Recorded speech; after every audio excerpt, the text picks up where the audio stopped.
Really, really warm welcome to all of you here this evening, and we're really delighted to see so many people here tonight. Thank you for bearing with us. We've just had a few sort of technical elements to fix. It is so lovely to see so many people here.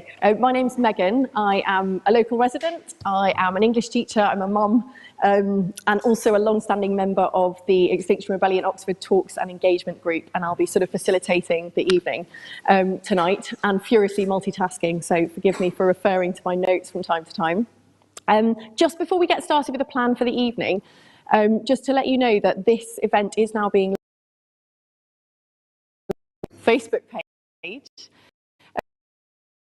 At the front, if you prefer not to be captured on camera, I'm just giving you that opportunity if you'd rather sort of move back. But it is, as you can see, being filmed at this very moment. So the plan for the evening over the next sort of hour or two that we're together, we'll be hearing in a few minutes from our speaker tonight, the philosopher Roman Krznaric. We're delighted to have here. And he's going to talk about how to be a good ancestor in this moment of climate and ecological crisis. That's going to be about half an hour. After that, I'll be speaking briefly about the big action we have coming up in April in London that we'd like everyone here to attend if you possibly can. And then we're going to hear a couple of short testimonies from local activists about what being involved in the movement has meant to them. After that, we're going to move into small groups. So we'll all be together in small groups facilitated by someone from Extinction Rebellion. And there's a chance to discuss what you've heard tonight, to respond to what we've heard from the speaker, and to ask any questions as well that you may have. And finally, we'll be sharing some food together from the fantastic local organisation Waste to Taste. Just before we do all of that, because it's really important, a really important part of this evening is to hear your voices and to hear the kind of thoughts and feelings that have brought you here tonight. So I'm just going to ask you, before I introduce Roman, to take a moment to introduce yourself to someone that you don't know. So someone that you didn't come here with tonight. And we've got 2 minutes just for you to each say it that brought you here. Why did you come to this event? And I'll let you know when a minute has lapsed so that you can swap over and each get a chance to talk. Okay, so your 2 minutes starts now. Find somebody you don't know and just talk about why you came.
Okay, that is 1 minute. 1 minute.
Thank you. That was very lively. And I hope that's given many of you a sense of kind of shared purposes and shared concerns in coming here this evening. I should have checked. Can everyone hear me okay at the back? It is very full now. Is it? Okay. Give us a bit of a raise if we do need to raise our voices a little bit, and we will try and do that. Okay, so now on to the kind of main event of the evening, our talks, and it gives me great pleasure to welcome the public philosopher and author Roman Krznaric. Roman lives locally in Oxford, and he works on the power of ideas to change society in all sorts of various illuminating ways, from empathy to reimagining the concept of carpe diem, or seize the day. He's also a senior research fellow at Oxford University's amazing-sounding Centre for Eudaimonia and Human Flourishing, and the founder of the world's first empathy museum. Roman's latest book was the very successful international bestseller, The Good Ancestor, How to Think Long-Term in a Short-Term World. And it's that work that underpins some of what he's going to talk about this evening. So over to you, Roman. Thank you.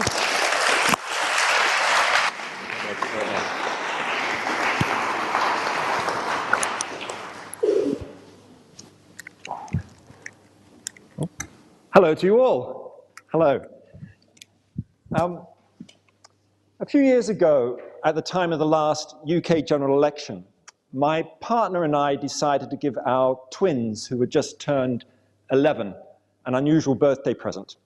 We decided to give them our votes. So we all sat around the kitchen table and we debated the party manifestos and we talked about the electoral system. And they then told us where to put the X on the ballot sheet. And in case you're wondering, they didn't exactly follow their parents' political opinions, but close enough. Now, the reason we did this was not because we think that lowering the voting age to 11 is suddenly going to solve the ecological crisis. It isn't. We did it really as a symbolic act to recognize that our political systems systematically fail to take into account the interests of the generation upon generation who will inhabit the future. You know, we live in an age of pathological short-termism. Our politicians cannot see beyond the next election or even the latest tweet. Businesses can't see beyond the quarterly report. You know, markets spike and crash in speculative bubbles. Nations sit around international conference tables, focused on their near-term interests while the planet burns and species disappear. This is the age of the tyranny of the now. And it's clear, I think, that we need more long-term vision to deal with multiple problems facing our societies, to deal with planning for the next pandemic that might be on the horizon, or threats from technologies like bioweapons, or to deal with wealth inequality and racial injustice which get passed on from generation to generation. But of course, we also need more long-term vision to deal with the global ecological crisis, with climate change, biodiversity loss, ocean acidification. These are problems which are here with us now, today, and are urgent. We see it in the recent floods in Pakistan. We see it in the bushfires that my own father had to flee from in suburban Sydney just a couple of years ago. There is a fierce urgency to the now, but also these problems are getting more and more severe, year by year, decade by decade. I'm talking about the slow violence of rising temperatures, the slow violence of rising sea levels, the slow violence of declining water tables. Never before in history have our actions had such potentially damaging impacts on the future of future generations and the future of the planet. And we can't keep kicking the can down the road. This is a moment for urgent action. And I think it's really important to recognize or understand what our relationship with the future is.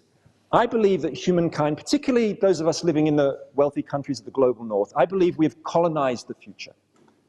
We treat the future like a distant colonial outpost where we can freely dump ecological degradation and technological risk as if there was nobody there.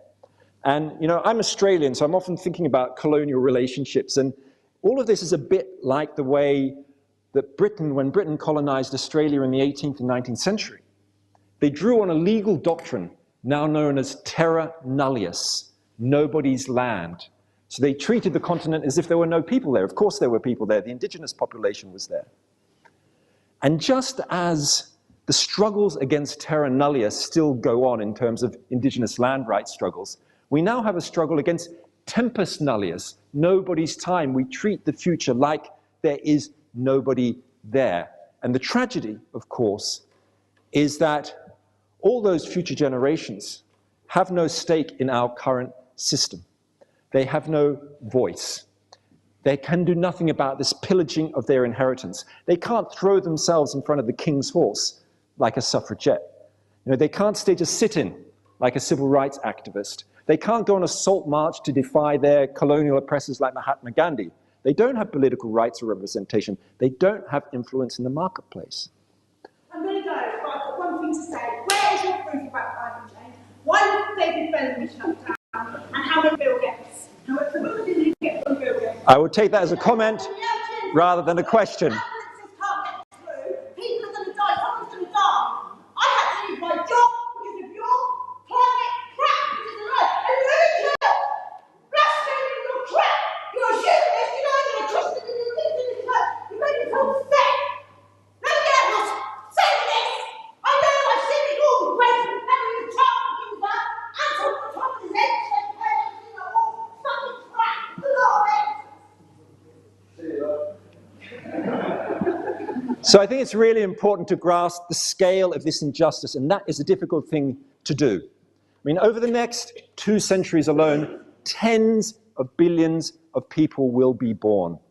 Amongst them are all your grandchildren, if you have grandchildren, and their grandchildren, all the friends and communities on whom they will depend. And that, I think, realization gets us to ask a sort of question about how will those future generations remember us for what we did or didn't do when we had the chance. And someone who thought about this issue a lot was the great immunologist Jonas Salk, who you might know developed the first polio vaccine back in the 1950s. But later in life, he said that the great question facing society is this, and he was thinking about the degradation of the living world particularly. He said, the great question facing us is this: are we being good ancestors? In other words, how are we going to be remembered by the generations to come? And in fact, I think that question is so significant that when I went on my first Extinction Rebellion action back in December 2018, my lovely daughter, who's sitting over there, made this placard in honor of Salk, in honor of future generations. Are we being good ancestors? But how do we answer that question? You know, how do we become good ancestors or better ancestors? Well, I think we can begin by thinking about our legacies, the legacies we want to leave. Now, you can look to the past and recognize that we have inherited legacies from past generations. Some of those are positive legacies, legacies of cities that we now live in, or medical discoveries that many of us benefit from, like the polio vaccine developed by Salk. We've also inherited negative and destructive legacies, legacies of slavery and colonialism and racism that create deep inequities still that must now be repaired, legacies of economies that are structurally addicted to fossil fuels and endless growth that must now be transformed. And it can be hard, though, to then think to ourselves, okay, this is what we've inherited from the past. What are we going to pass on to those future generations? Because it is difficult to connect with other generations. Some cultures are very good at this. In Aotearoa, New Zealand, for example, Maori people talk about the concept of whakapapa, spelt with a WH, not an F, whakapapa, which is their word for genealogy or lineage. It's the idea that we are all connected in a great chain of life going far into the past and long into the future. It so happens that the light is shining right here, right now, and our challenge in a way is to broaden the light so we have this sense that the living, the dead, and the unborn are all here in the room with us. But it is challenging when you've got, you know, the Westgate shopping center right across the road from us here, when capitalist consumerism and hyper-individualism have cut us off from generations past and future, immersed us in shopping and buying, in a way cut us off like the demons in Philip Pullman's Dark Materials books have been cut off, the animal spirits cut off from children. How do we reconnect? Well, one way to do that is something I'd like us to all do together now. I want to take you on a short imaginative journey across the generations, doing a little imaginative visualization called Human Layers, developed by the great organization called the Long Time Project. And it'll take just 2 or 3 minutes. And to do this, what I'd like you to do is to all please stand up. And if you can, make sure you've got a little bit of space in front of you. It only needs to be half a foot or whatever you need, a little tiny bit of space. So what I'd like you to do now is just close your eyes for a moment. Just take a deep breath. And with your eyes still closed, I'd like you to just imagine the face of a young person who you really care about. It could be a nephew or niece or child or grandchild. Just picture their face for a moment.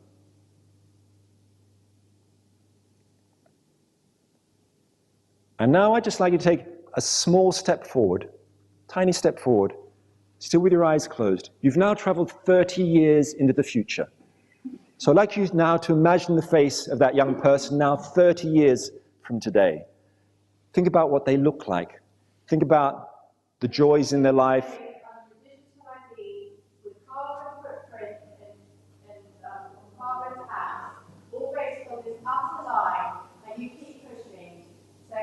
Absolute bullshit. You're all in here totally voting for Christmas. That's what you are. You don't even realise it. Middle class privilege all the way around you. So everybody just pause for a moment until this person's finished, and we'll start the visualization again.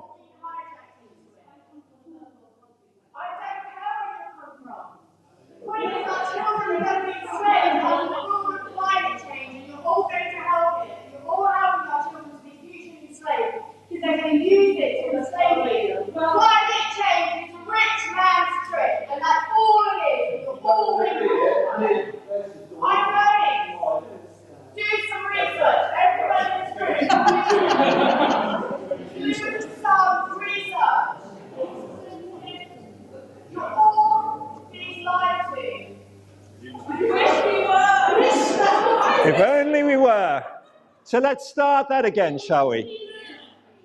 Here we are. Deep breath again, eyes shut. Let's start again. Imagine a young person in your life who you care about. Picture their face. And now take that small step forward and imagine them 30 years in the future. Picture their face. Think about the joys in their life, the suffering they might be facing.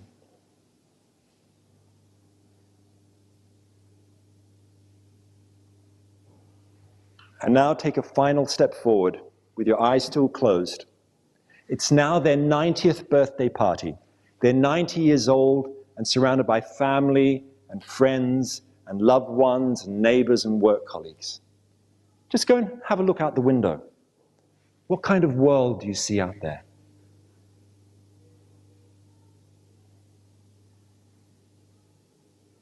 And now come back in and you notice that this 90-year-old stands up and is about to give a birthday speech when suddenly they see a photograph of you, their departed dead ancestor, over on the mantelpiece.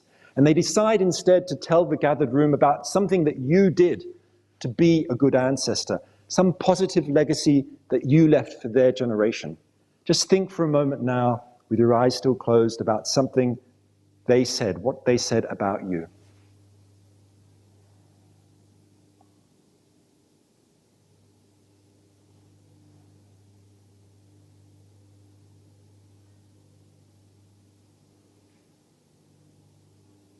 And now just open your eyes again and come back to the present moment. And just stay standing for a moment, please. Now, I realize that doing a visualization like that can be very confronting, even when it's sometimes disrupted by others. It can be moving. It can bring up lots of different emotions. I remember when I first did that exercise, like you, in a group like this, I was imagining my daughter, who was then 10 years old, and I was imagining her being 90, and suddenly I realized, my God, she could well be alive in the year 2100. That future, I realized, isn't science fiction, it's an intimate family fact. And I also realized something else, which was that my daughter in that future is not alone. She's part of a web of human relationships and part of the web of the living world, the air she breathes, the water she drinks. And I realized that, well, if I care about her life, I need to care about all life. that thinking about someone I loved was a bridge to something much wider than that. And you may have had, of course, your own responses to that visualization. And what I'd like you now to do is to spend 2 minutes, when I give you the signal, only when I give you the signal, I'd like you to get into a pair with someone you haven't spoken to this evening, someone else, and I want you to spend 2 minutes talking about this question. What did that visualization exercise make you think, and how did it make you feel? So what did it make you think? How did it make you feel? And if you're watching this online, you can jot down or think to yourself your answer to that question. So on the count of 3, I would like you to find a pair and blow the roof off this building with your conversations. 1, 2, 3, go.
Thank you very much. Please sit down. Thank you for you're too obedient. You should be far more disobedient than that. So where do we go from here, from thinking about our legacies and what we're going to do with them?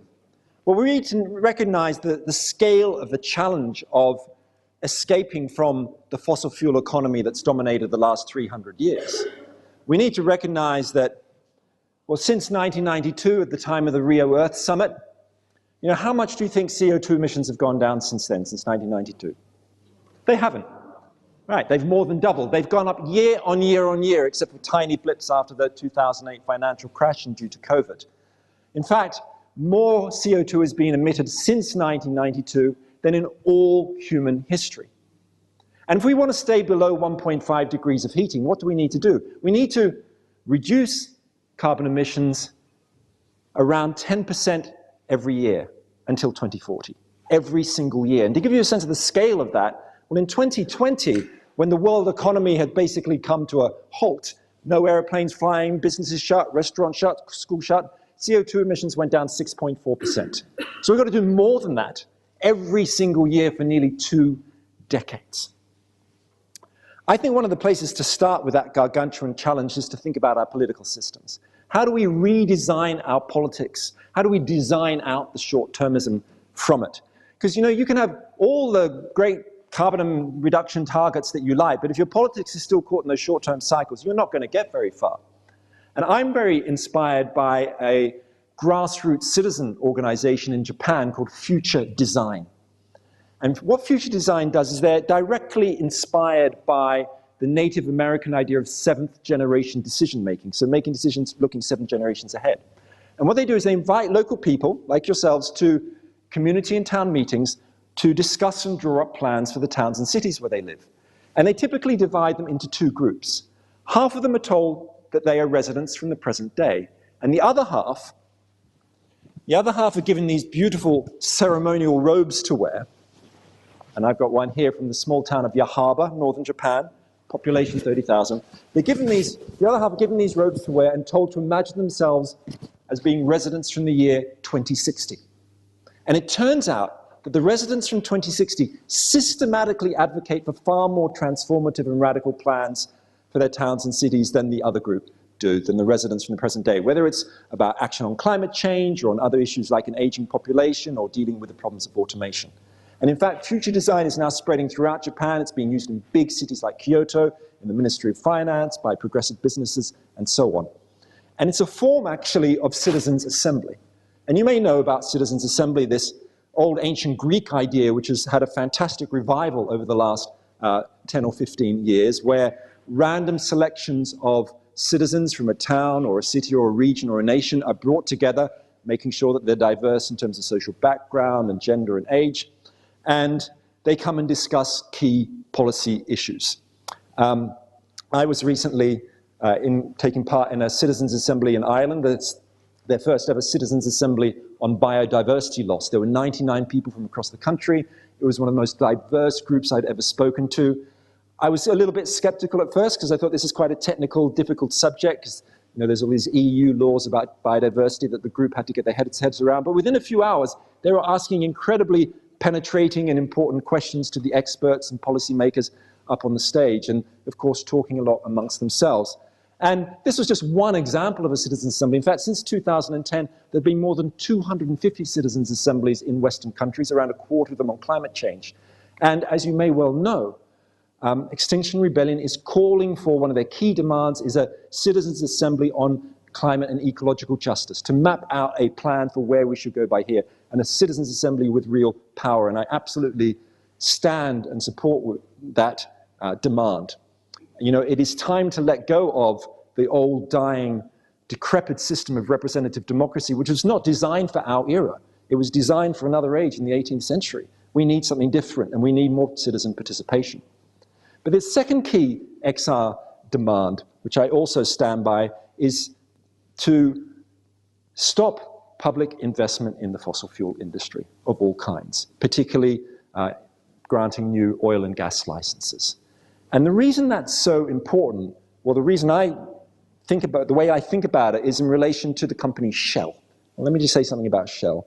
As you probably know, Shell last year made record profits of over $40 billion in exactly the same year that more and more Britons and people in this country than ever before were facing fuel poverty, and energy bills were going through the roof. Now, a couple of years ago, I went to a talk on the climate crisis in Edinburgh, and up on the stage was the former CEO, he was the CEO of Shell at that time, Ben van Beurden.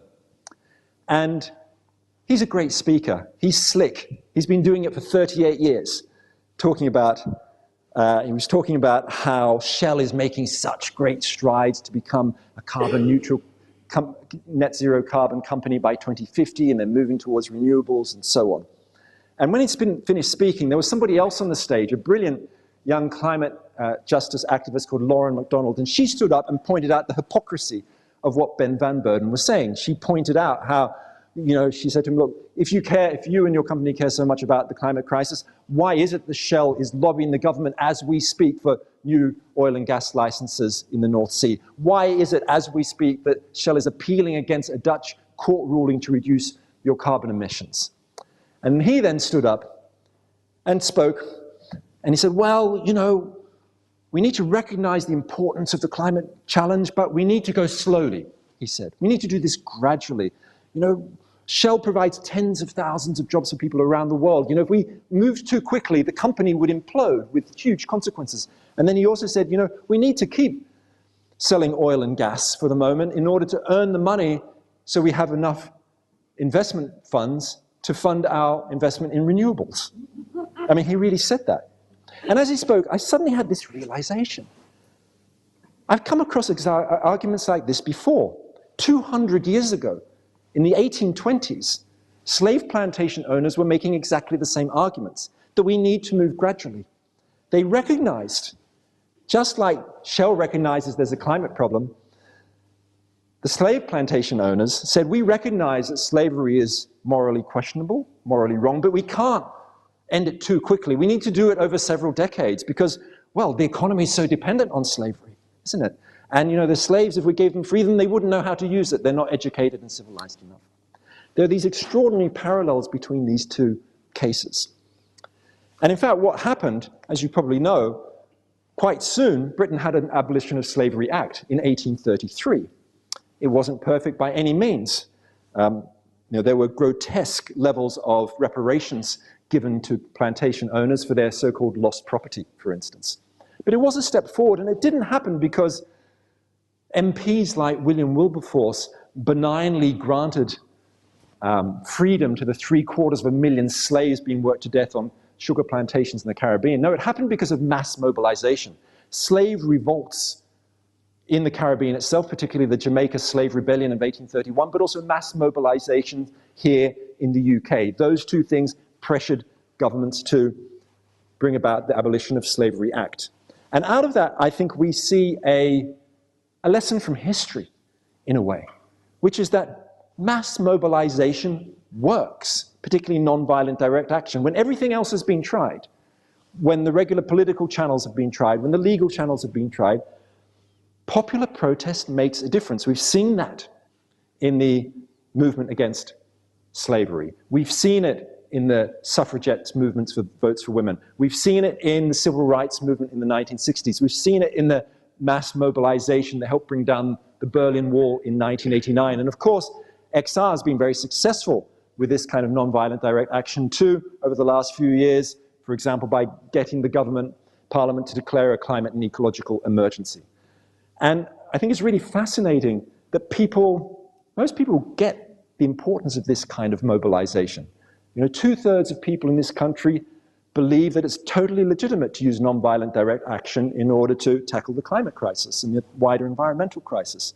So I think now is the time for us to act, to learn from this history, to take it into our lives and do something with it. And that's why I would like to invite you, in a way, urge you to join in April, between April the 21st and April the 24th, a great gathering, the big one it's called, that Extinction Rebellion's organizing, to bring at least 100,000 people to London to be outside Parliament, so many people that we cannot be ignored. I will be there with my partner and with my kids. And, you know, to be honest, it's a little bit, that kind of action takes me a bit out of my own comfort zone. I don't, being on the streets isn't my normal place I like to be. I'd rather be sort of in a library scribbling away, writing books. But this is one of those moments in history, I think, where we need to take responsibility. The ancient Romans talked about the idea of carpe diem, seize the day. Well, I think now we need to move on from the singular carpe diem to the plural carpamus diem. Let's seize the day together. And let me just leave you with a final thought. How is it that we escape the fossil fuel inheritance? How is it that we develop a new relationship with the living world? Well, I asked that question once to someone who I admire very much, the great biomimicry thinker and writer Janine Benyus, spelled B-E-N-Y-U-S. If you don't know her work, I urge you to discover it.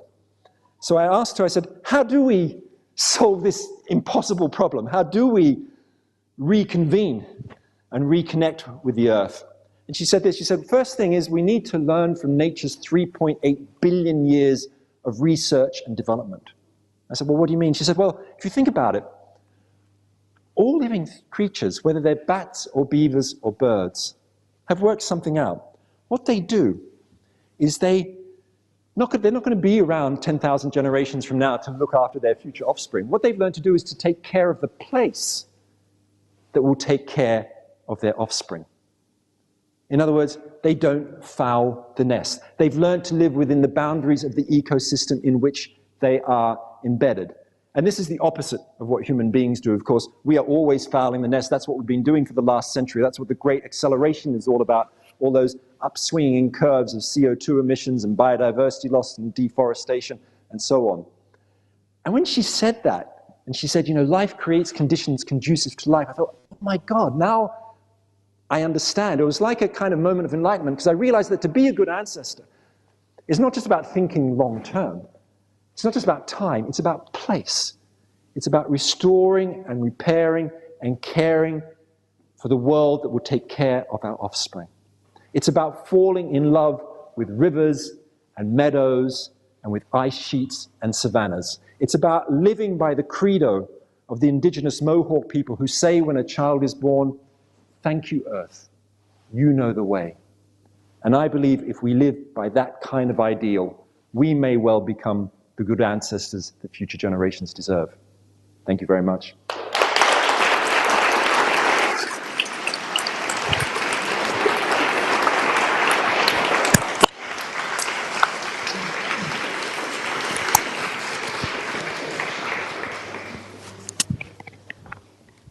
Thank you so much, Roman. There's a lot to think about and a lot to talk about, and a reminder that we will shortly be having these smaller group sort of breakout sessions in which we can talk about some of those ideas a bit further. I'm just going to spend a few minutes now to second Roman's invitation to the big one, which is the name that's being given to this Extinction Rebellion action that is planned for April in London. So this is happening from the days of Friday the 21st to Monday the 24th of April, and it's going to be a reoccurring large-scale gathering or sort of occupation of the area just south of the Houses of Parliament. It's going to be big, it's going to be collaborative, it's going to be inclusive, and hopefully it's going to be unignorable. You've already heard from Roman that its two principal themes and two principal demands are an end to the fossil fuel era, starting with a cessation for all new oil and gas licenses, and much more participatory democracy to better address the climate crisis and all these other intersecting crises that we're facing. So this action is all about people power, it's all about numbers, the kind of numbers that just can't be ignored. And it's being designed with inclusivity and alliances right at the heart of it. It's about attendance over arrest, it's about relationships over roadblocks. The idea here is that Extinction Rebellion is planning this event and holding a space for many, many other individuals and organisations to come together, those organisations and individuals that share the same concerns and want to stand together to demand action on climate. So if you're still thinking why is this the action, you've heard already from Roman about why it is that disruption and non-violent direct action can really create change. So this is all about the pressure and the power of numbers and determination. So in April 2019, 4 years ago, there were about 10,000 people who occupied different sites in London over the course of the first rebellion. And this led a few weeks later to the passing of the first climate and ecological emergency that was declared in Parliament. That action was all about sounding the alarm. And in the 4 years since that time, what we've seen is a massive kind of uptick in public concern about these issues. We've seen that awareness really shoot up the agenda. And that's even in the context of these other crises, an economic crisis, a pandemic, the NHS in crisis, an energy crisis, a cost of living crisis. We might say that despite this, people still recognise the urgency of tackling the climate and ecological crisis. We might say it's because of those other emergencies, people are really starting to join the dots to see the ways in which they're all actually deeply connected. And millions of people are way ahead of politicians and the media on this. So we need to bring that home to them. We need 100,000 people in the street in this inclusive, game-changing mass mobilisation, something that can't be ignored, worked around. And this might bring us to that social tipping point where kind of rapid systemic change stops looking impossible and starts looking much more inevitable. So that's the idea, as many people on the streets as possible from the 21st to the 24th. If 10,000 people did get that climate and emergency bill through Parliament, imagine what 10 times that number might do. And 100,000 people is a symbolic number because it's also the number that gets a petition debated in Parliament. So it's about representation in a system that definitely isn't working, as we've already heard. And you might well be wondering at this moment, like, what about the nearly 2 million people that marched against Iraq in 2003? it didn't work. And I think one of the questions that sort of underpins this current strategy is, what if those people had come back day after day? And what if they'd come back to talk about an issue that was still very much undecided, still in the process of being dealt with? You might also be wondering a bit about how Extinction Rebellion has changed recently. You might have heard earlier this year that there was an announcement about halting all actions that were big disruption to the public. The big one is not about public disruption. It's happening only at the Houses of Parliament and nowhere else. Many, many people have said to us time and again, they agree with our aims, but they don't agree with our methods. And there's been a lot of thinking about that, a lot of listening, a lot of thinking, and adaptation. So Extinction Rebellion is clearly evolving and adapting to respond to those concerns, and effectively re-inviting all of those people who've said, yeah, we like the aims, we share that, but we're just not sure about the way you're doing it. And actually, I bumped into a neighbour yesterday who said to me, I've heard about April, it makes a big difference. You're saying that it's non-disruptive. It makes a big difference for me, I'm going to be there. And we know that that is happening for a lot of people. And you might also be wondering, how do we actually achieve these kinds of numbers that we're talking about? And the answer to this is simply a mass mobilization. The answer is we need to, and we plan to mobilize many, many other organizations who are also working on similar and related issues to find out what happens when we listen and what happens when we work together. So this is inclusive, this is collaborative. We know that we're already talking to lots of organisations who are working on political solutions, lots of people in unions advocating for better labour conditions. There are lots of people working on much more local projects to protect their rivers and wildlife. And we want to speak to all of those people and invite everyone to join us in April.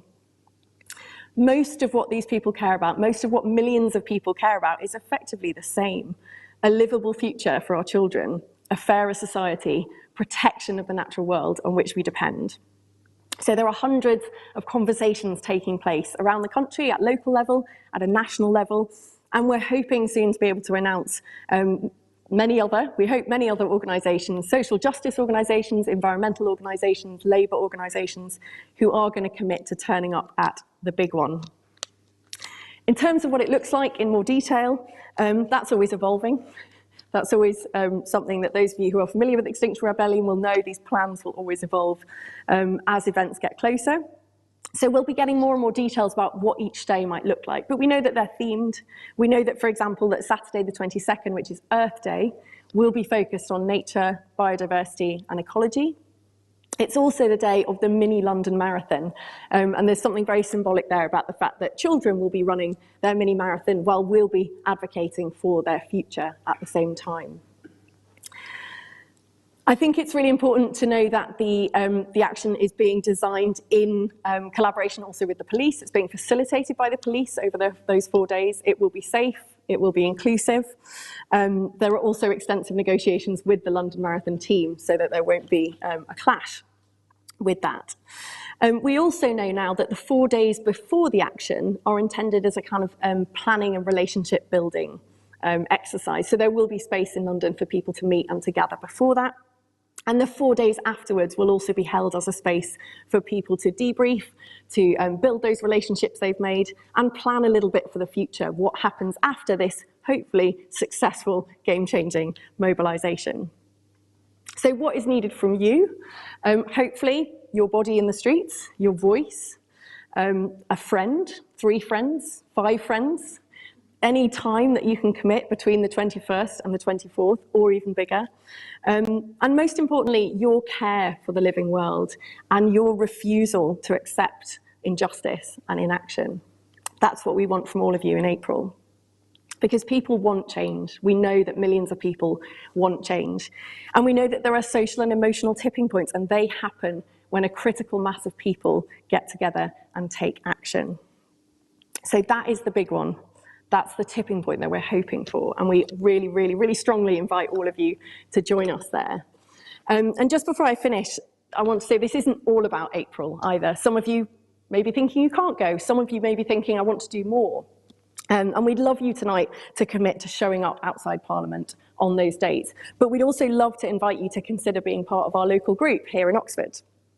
Please do sign up, if you can, on our mailing list to find out about how you can support us and how you can get involved. There really are roles for absolutely everybody, whatever time you have and whatever skills you have to offer the movement. Everything from turning up at actions, making flags, waving banners, drumming, organising talks, live streaming,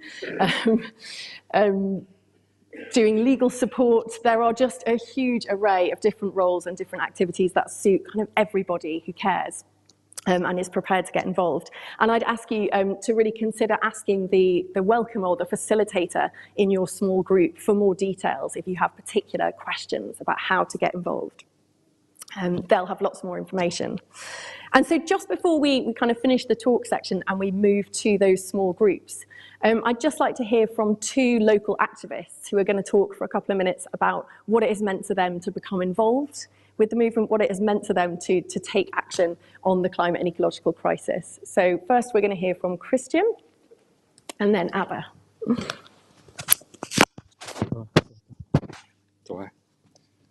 Hi there. Didn't expect to wear this. Go there. Yeah, hi everyone. It's funny when I get called an activist, I don't really feel like an activist. I'm an engineer actually. And I started with Extinction Rebellion in 2019. Yeah, I'm an engineer. I've been in the car industry for many years. And I guess I've been aware of the climate crisis for a long time. I used to travel a lot with work. And as I've travelled around, I went into different cities, I could see the effects of the climate crisis, I could see the weather changing. But I was always under the illusion the government would do something about it. I thought they've got the same information as me, they've got better data than me, surely they want to do something about the climate crisis, surely they've got children and grandchildren too. What I didn't realise was this link between politicians and continuing business as usual and capitalism and the issues there. So my story of how I joined Extinction Rebellion was twins again, actually. There's another twins link there. It was 2019, Extinction Rebellion were in the centre of London protesting, and my twins wanted to go and protest in London. But they were both doing their A-levels.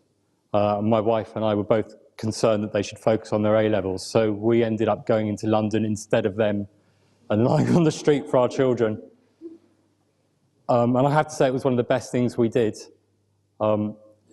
We took part in the die-in at the Natural History Museum, which is a really great place to do it. It felt very impactful. Lots of people were there, lots of people were talking about what was going on in London. But it also felt very positive to be doing something about the climate crisis. I'd been worried about it for 20 years, but felt like I had no agency as a human being to actually do something. That felt really strong to be able to go there, pretend I was dead, and actually make a point about the climate and ecological crisis.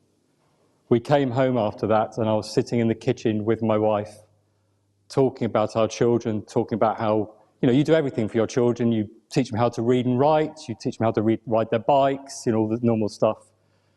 And Liz and I realised that we were failing our children, and we weren't going to give them a planet to live on afterwards. Which, you can imagine we're both in the kitchen in tears at that point. And we said then that we'd do as much as we could to try and work with Extinction Rebellion and help Extinction Rebellion. And since then we have, I mostly do outreach, so I talk to a lot of people in the streets about the climate crisis. An engineer by training, my wife is a scientist, so the graphs are very apparent to us, we can understand the data very easily. Although I must admit, recently I've just learned how important stories and art are in terms of trying to transmit the climate crisis. So I've been with Extinction Rebellion since 2019, and it creates hope. It's just great to be part of an organisation and be with like-minded people. I think when you're making friends and you're making relationships with human beings, it's really important to share values. And the fact that within this group, within this room, we share the common values that we want to do something about the climate crisis. I think that's really powerful and made some really strong bonds with the people within Extinction Rebellion. There is hope. I just want to say one last thing. What we must remember in the climate crisis, it's also very justice-based. I'm very privileged. As those women correctly pointed out, I'm a wealthy white male. But the climate crisis affects everybody. It's very unjust in the way it affects people, the people who've created the least pollution, the people who pay highest. So I think with Extinction Rebellion, we really stay focused on the justice issues and trying to bring everybody with us. Everyone in society, we're not against anyone. Everyone should be part of trying to move together to try and create a better future.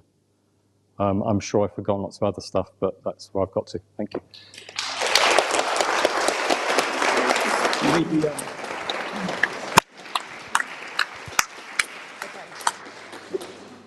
Thank you, and now we'll hear from Abba.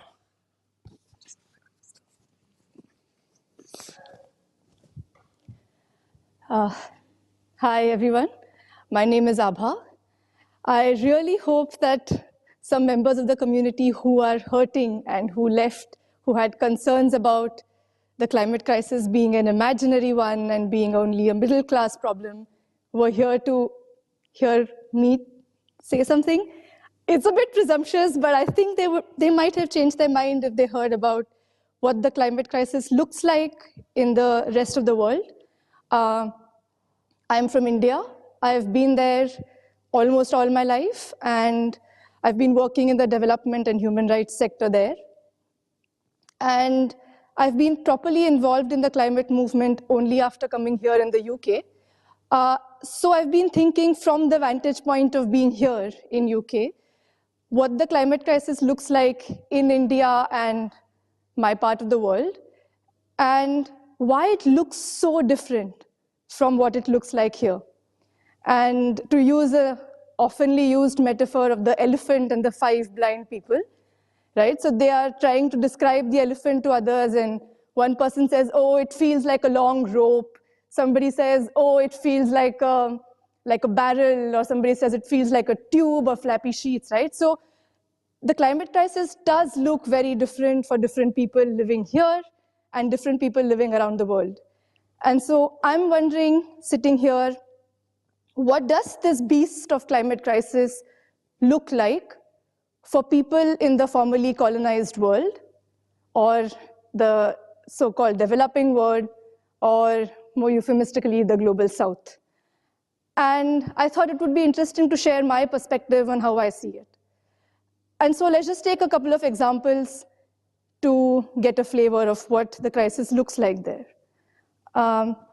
Let's start in the central part of India. There's a huge, beautiful forest, which is about 1,500 square kilometers, and 4 times probably as big as the Sherwood forest. Extremely rich in biodiversity. It's also a proposed elephant corridor, elephant themed. There have been also lots of people, indigenous people who are living there for thousands of years. And as is the case with a lot of rich forests around, no surprise, it's sitting atop a coal field. And there have been lots of cases challenging the mining from the coal field. Most of them are pending in the Supreme Court. However, despite that, the first round of coal mining is over. It's being done by formerly the richest Indian. In the process, all of these indigenous communities have been forcibly evacuated from their homes. They've lost their entire homes. They've lost the forest in which they grew up. They've lost their traditional livelihoods and lives. And needless to say, thousands of trees have been razed to the ground. Let's take another example. In the northern part of India, in the state of Uttarakhand, which is situated in the Himalayan mountains, there is a village called Joshimath. Since the last 1 month, the entire village is literally sinking into the ground. People have said in the reports that they woke up to a loud sound in the morning just to realize that there were massive cracks in their homes. And just over a month, thousands of homes and buildings have been compromised. Some homes have sunk into the ground 2 feet suddenly. And this is the situation in the fragile ecological zones of Himalaya. They are prone to having flash floods, landslides, earthquakes, and destruction of the kind that we perhaps can't imagine sitting here. Let's take another example. Most of us would be familiar with the floods in Pakistan. And we know that the floods followed extreme heat waves in the region for about a month that led to heavy monsoon rains. and 1/3 of the land in Pakistan was underwater. Millions of people became displaced, and thousands died in the last year. As of now, January 2023, there are 4 million children who are living right next to floodwaters or contaminated waters. We can take many examples from my part of the world to say that climate crisis for all of us, people living in that part of the world, is an existential crisis right now, already. And so I wonder, coming back to the elephant, how do people in the formerly colonized world describe this elephant? Would they describe it using its tail or its trunk? I don't think so. I think they would recognize the elephant by the destruction it has left behind in its wake, by the number of trees it has trampled in the forest when elephant was the most aggressive and the most vulnerable, right? The climate crisis is an existential crisis for these people. And not to sound like people who are suffering in the global south are just passive recipients of the problems of the crisis, their vulnerability is just as true as their strength and their resilience. And so every single day, there is somebody who's putting their life on the line, they're putting their freedoms in compromise, they're fighting the legal system, which is not giving the kind of justice that would be truly just, but they're compromising their life and their livelihoods to secure their forest, to secure their homes, to secure their rivers, and to secure themselves and the lives of their children. And so for us sitting here, the struggle for climate justice is in one way struggle for generations in the future, and Roman talked about the 7-generation thinking. But might I add that it's also 7-continent thinking. We have to see what's happening around the world right now. And the climate crisis sort of has unfolded in different ways already. And also to say that even within India, the crisis doesn't affect everybody equally. I am also a person with privileges in India. And so after coming here in the UK, I've been extremely privileged to be a part of a movement like Extinction Rebellion, where people have consistently spoken about climate justice around the world. I see a group of incredibly courageous, compassionate, brave, and principled people who are doing what it takes to secure a good present and future for people. And it gives me immense hope that there is probably something we can do, right? There are some strategies, something eventually may work. And as to quote Noam Chomsky, if we assume that there is no hope, we guarantee that there will be no hope. And so I really hope that all of you join us and we can fight together. And we really, really need all of you. See you in London. Thank you.